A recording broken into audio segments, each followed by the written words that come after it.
इस YouTube channel पर जिसका नाम है माय ट्यूशन सेंटर। स्टूडेंट्स, जो आज का टॉपिक है वो है हमारा लायबिलिटीज मतलब कि दायित्व। आज हम पढ़ेंगे कि दायित्व क्या होता है और बिजनेस में यह किस तरह से बन जाती है। अब लायबिलिटीज एक ऐसा अमाउंट होता है जिसे हमें किसी को पे करना बाकी रह जाता है। अब सबसे बड़ा और अच्छा जो एग्जांपल है वो है हमारा क्रेडिटर्स, जो कि हमारी एक लायबिलिटी है, मतलब कि लेनदार जो हमसे पैसा लेता है। क्यों लेता है? क्योंकि हमने उससे माल खरीदा है, गुड्स परचेज किया है उधारी में। अब इसी का एग्जांपल लेते हैं, goods purchase from x on credit, 1 lakh रुपए हमने एक्स से परचेज किया है, माल खरीदा हमने एक्स से 1 लाख रुपए का, लेकिन कैसे खरीदा है? उधार में खरीदा। अब इसका मतलब ये हुआ, जब तक हम एक्स को ये वाला 1 लाख रुपए का पूरा अमाउंट नहीं चुका देते, नहीं पे कर देते, तब तक ये हमारा लायबिलिटीज में शो होता रहेगा, लायबिलिटीज में काउंट होता रहेगा। मतलब कि वो हमारा दायित्व है कि हमें उसे पे करना पड़ेगा। इसी तरह से जब तक 1 लाख रुपए का पूरा अमाउंट नहीं हो जाता, वो आपका लायबिलिटीज में काउंट होगा। क्रेडिटर्स हमारी एक लायबिलिटीज है जिसके कारण हमें उसे पे करना पड़ता है। इसी तरह से goods purchase from Y on credit, यदि हमने माल खरीदा है वाई से हमने माल खरीदा है उधार में 1 लाख रुपए का, तो यहां पर भी हमें 1 लाख रुपए देना पड़ेगा। किसको? वाई को, क्योंकि हमने उससे माल खरीदा है वो भी उधारी में। तो ये आपकी लायबिलिटीज है जो कि आपको पे करना बाकी है। तो ये हमेशा आपकी लायबिलिटीज में काउंट होती रहेगी। तो इसका मतलब अगर मैं कहूं कि क्या हम लायबिलिटीज को इस तरह से बता सकते हैं कि यदि हमें किसी को पैसा देना बाकी है तो वो लायबिलिटीज है? तो बिल्कुल, यदि आपको किसी को पैसा देना बाकी है तो वो आपकी लायबिलिटीज है, वो आपकी जिम्मेदारी है कि आपको उसको पैसा देना पड़ेगा। इसी तरह से कुछ और भी लायबिलिटीज है, वो हम समझ लेते हैं।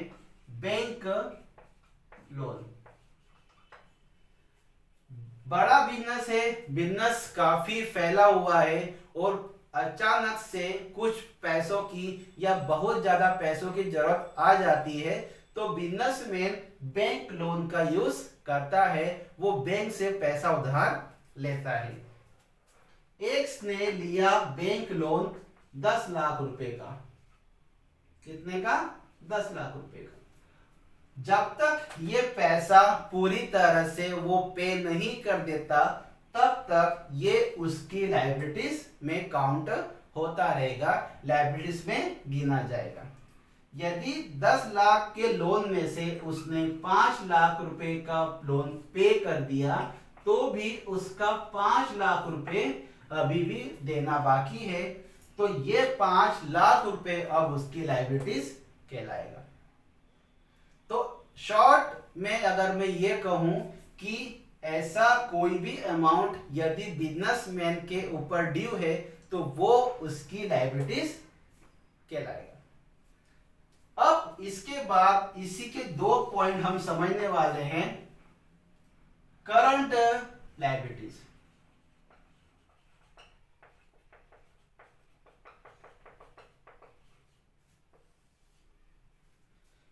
करंट लायबिलिटीज वो लायबिलिटीज होती है जो सिर्फ 1 साल के लिए होती है, शॉर्ट टर्म के लिए होती है या कुछ समय के लिए होती है। जैसे कि हम इसका जो टाइम पीरियड मान के चलते हैं वो मान के चलते हैं सिर्फ 12 मंथ, 12 महीने, मतलब कि 1 साल, 1 ईयर। इसके बाद हम उसे काउंट नहीं करेंगे क्योंकि हम उसे पहले ही खत्म कर चुके होंगे।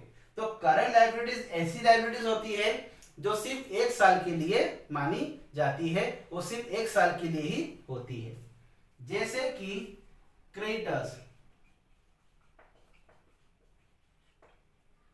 मतलब कि क्रेडिटर्स वो होते हैं जिससे हम उधारी में माल खरीदते हैं और हम उसका पेमेंट कर देते हैं। यदि हमने एक्स से माल खरीदा है 10,000 रुपए का, अब ऐसा तो नहीं है कि इसे हम 10,000 रुपए 5 साल बाद देंगे, ऐसा नहीं होता है। यदि हमने उससे माल उधार में खरीदा है तो 10 दिन बाद, 20 दिन बाद, 25 दिन बाद या 1 महीने बाद हमें इसका पेमेंट करना होगा, क्योंकि हमने उससे माल उधारी में खरीदा है और इतने दिनों का क्रेडिट टाइम कोई भी बिजनेसमैन नहीं देता है। ज्यादा से ज्यादा 15 दिन, 20 दिन, 25 दिन या 1 महीना, इसके बाद हमें उसका पेमेंट करना होता है। तो ये हमारा हुआ क्रेडिटर्स, जो कि हमारी करंट लायबिलिटीज है। तो ऐसी लायबिलिटीज, ऐसा दायित्व जो सिर्फ कुछ समय के लिए होता है, वो हमारा है करंट लायबिलिटीज, मतलब चालू दायित्व जो सिर्फ 12 महीने के अंदर खत्म हो जाते हैं। अब इसके बाद एक और लायबिलिटी होती है लॉन्ग टर्म लायबिलिटीज।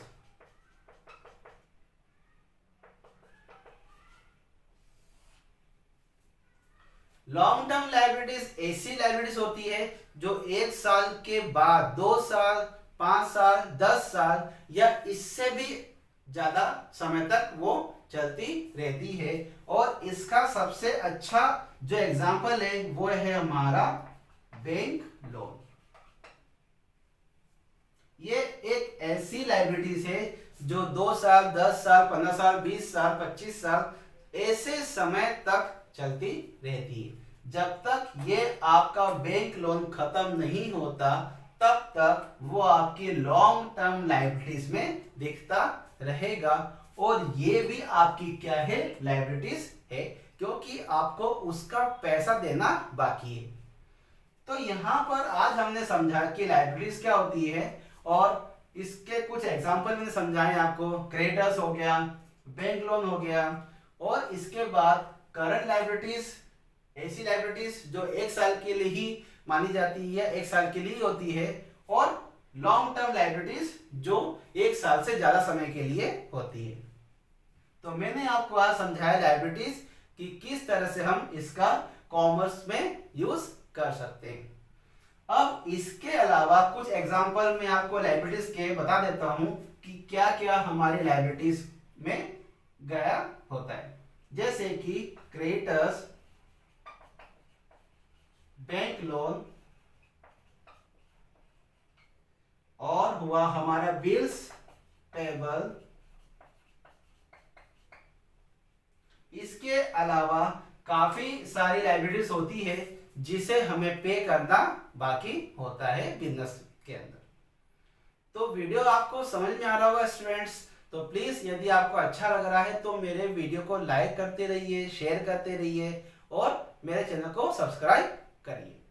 तो मैंने आज आपको समझाया कि लायबिलिटीज क्या होता है और इसका किस तरह से बिजनेस में हम इसको लिख सकते हैं। तो लायबिलिटीज और creditors, bank loan, current liabilities और लॉन्ग टर्म लायबिलिटीज, आज हमने समझा लायबिलिटीज के बारे में। तो इस वीडियो में इतना ही स्टूडेंट्स।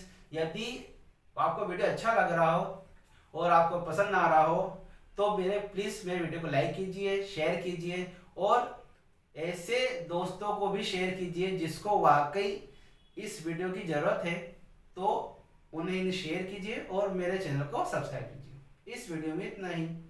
Thank you.